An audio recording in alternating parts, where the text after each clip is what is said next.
Fear of being judged, fear of not being perfect, fear of failing, fear of not fitting in, fear of being alone, fear of rejection. These are the fears that I wrote in my journal 2018. And I know that these are fears that many of you struggle with on a daily basis as well. That's why I'm here to share with you today 11 tips and exercises that helped me to overcome my fears, to help you transcend your fears and start living the life that you dream of. And the last tip is my favorite tool that comes from NLP, aka Neuro-Linguistic Programming, which I'm certified and trained in. And it's my favorite tool to give to my clients as well, to help them overcome their fear and release anxiety and worry and really embody the version of you who has already overcome the fear. Hi, it's Mia and welcome back to my channel. I'm a mindset and manifestation expert helping women all around the world to rediscover the truth of who they are and transform their lives to really live a life of freedom, of fulfillment, happiness, and inner peace. Today I'm gonna give you 11 tips. We seem to be starting off with 11s. Every time it's 11. Yeah. Fear is this intense feeling, this experience of thinking all of the worst things that could happen if you failed to achieve your goals, or if others laughed at you, or if you lost someone or something. Fear has played a significant role in our evolution and survival because back in the day, when humans had to fight saber-toothed tigers, it was all about looking out for these situations where you would have to save your life and survive. And so your survival brain is still there to protect you and keep you safe. But today's society, we don't have those same scenarios, but the body's response is still the same, even though the stimuli is different. So our body is just preparing us to fight or flee, when in fact it's not a tiger that's running after us. While the primary role of fear is to protect you and keep you safe, it can also become the biggest obstacle that's standing between you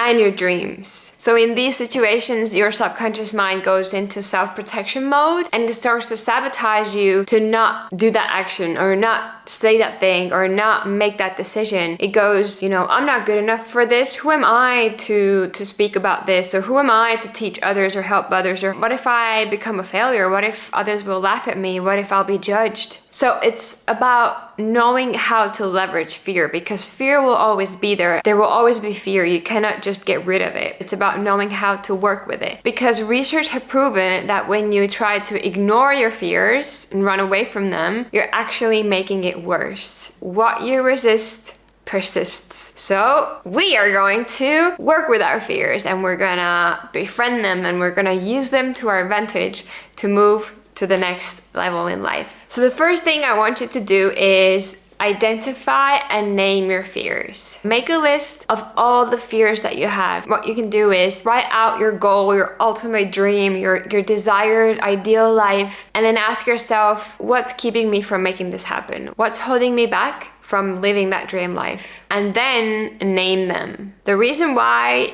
you want to name them is because when you give a name to something, it immediately loses power over you.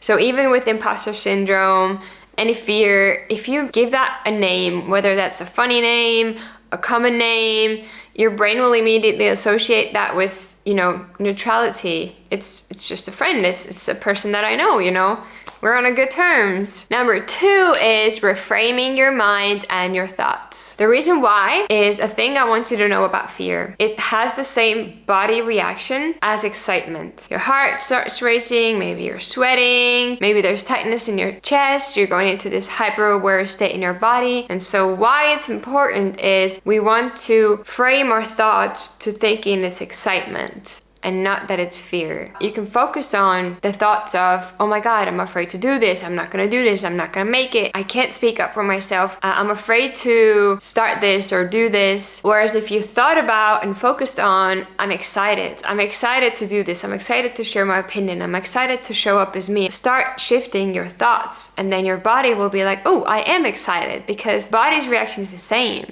Now we want to get your brain on the same page as well. So we start to feed it thoughts that support the excitement of the body. You could also ask yourself, what else could this mean? It could mean that this topic is important for you. It could mean that you're getting out of your comfort zone. It could mean that you're growing and you're on the right path. So it's about the meaning that you give to the fear that you're feeling and seeing it as your friend, as something that's there to help you grow, to learn, to become the better version of you. Now, number 3 is to ask your fear, what is it here to tell you? What is it here to show you? The more we ignore the fear, the more it will build up. The more we try to numb ourselves from the fear, the more it will stay there and bubble up in the future. Ask yourself, what am I really afraid of? Did someone tell me this? Did something happen? Why am I afraid of this? Get to the root of it so that you become more aware of yourself and your patterns, and then you can decide on the steps that you can take to help yourself change that. Number 4, change your internal dialogue. When it comes to, let's say, fear of failure, I want you to change your internal dialogue about failure, which is really, really common, and including me in the past, to consider failure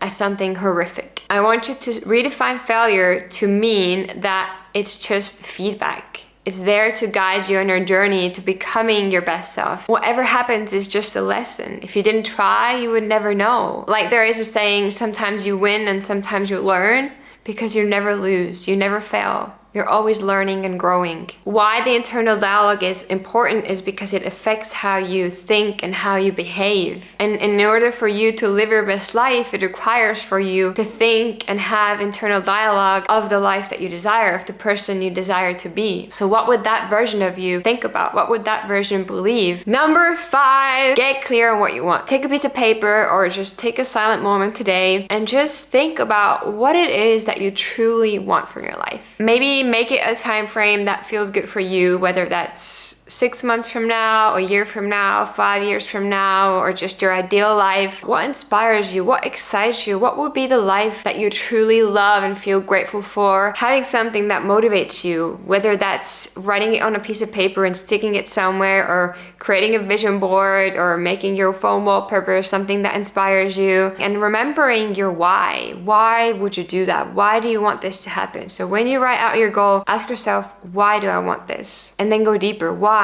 Why? And when you know your purpose and you tune into your purpose every single day, you will feel the energy, you will find the motivation, you will feel inspired to do things. Number 6 is something that really helped me overcome my fear of judgment and starting to show up on social media last year. It's the question of asking yourself, what's the worst thing that can happen? Someone will laugh at me, someone will judge me, someone will unfollow me, whatever that is. The best case scenario is my message maybe will make someone's day. There will always be judgment. There will always be someone laughing at you, judging you, hating on you. But if you can make someone's day today, if you can make someone smile, if you can help someone feel seen and supported, doesn't that outweigh the fear that our ego has? Number 7, think about the cost of inaction. How will you feel if nothing changed? What will happen in your life if nothing changes? If you remain the same, if you do the same things, if you still let fear hold you back and stop you, how will it feel? And remember that you have the power to change that. Number 8, which goes well with fear of judgment, is realizing that you cannot control others. You cannot control what someone will say, but you can control how you will feel, what you will think about it, what you will focus on. Focus on the things that you can control and let go of the things that you cannot control. Number 9 goes well with judgment as well, and it's to notice your own judgments. Judgment from others is something you cannot avoid, but watch your language and your thoughts in your own mind about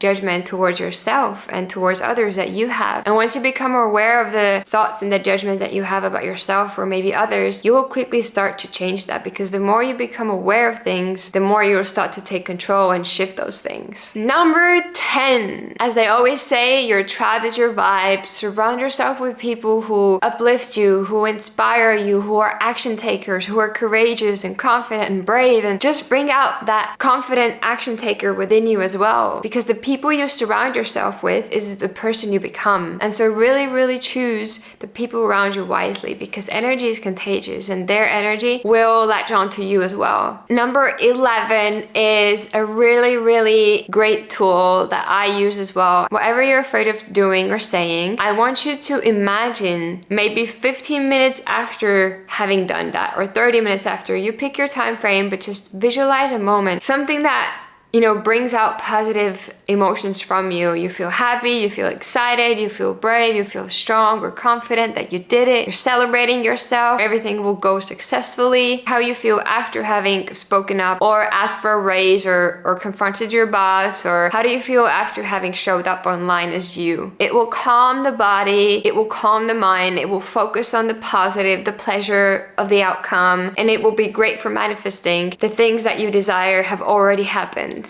And watch as your body feels different, your mind feels different, because your brain cannot tell if it's real or if it's imagined. So your body will feel the feelings anyway. So try that last trick and let me know how it helped you, because for me, it's worked wonders. When I used to work in my 9 to 5 and I was always afraid to go and speak to my boss, I would do that. I would visualize having done that, having the outcome exactly as I wanted it to. And it always manifested that way. Leave in the comments below which of these 11 tips maybe spoke out to you most and that you're gonna try on your own to help yourself, because it's all about commitment and making a choice. So by you writing it in the comments that I'm gonna do this, you're making a commitment to yourself to show up. I want you to reflect on 2 choices. At the end of your life, which of these 2 choices would be worse? Number 1, knowing that you went all out for your dreams, even though you felt the fear, even though you were risking judgment or failure or rejection. Or number 2, knowing that you stayed small and held yourself back in fear of being judged or rejected. Leave in the comments below, number 1 or number 2, which choice will you make today for yourself in your life? If you enjoyed this video, if you learned anything at all today, just hit like and subscribe to the channel to keep up to date with all of the videos to help you create your best life yet. And stay tuned for Friday's video on tapping away fear and worry and anxiety, and tapping in belief in yourself and confidence and courage to go and take action towards your dream life. Until then, with love always, Mia.